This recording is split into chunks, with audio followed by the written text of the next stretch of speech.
Okay ကျွန်တော်တို့စာရိုက်လိုက်အောင်လည်း Microsoft Photo တွေပြန်ထုတ်ပေးနိုင်တဲ့ Microsoft website လေးရှိနေပါပြီ website လေးရဲ့နာမည်ကတော့ Microsoft Designer ပေါ့နော်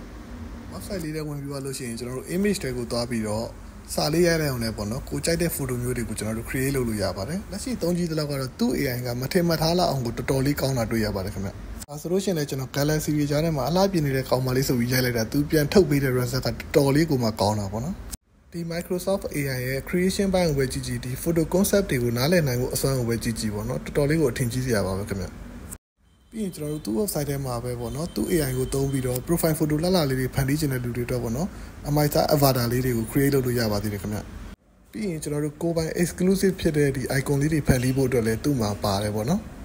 သူကအသုံးပြုတဲ့ user တိုင်းအတွက်အလားစဉ်လာတိုင်း coin 15ခုထည့်ပေးတယ်ပေါ့နော်အဓိကတော့ photo 15ခု create လုပ်လို့ရတယ်ပေါ့ခင်ဗျအလားတိုင်းအဲ့ဒါအခမဲ့ပါခင်ဗျ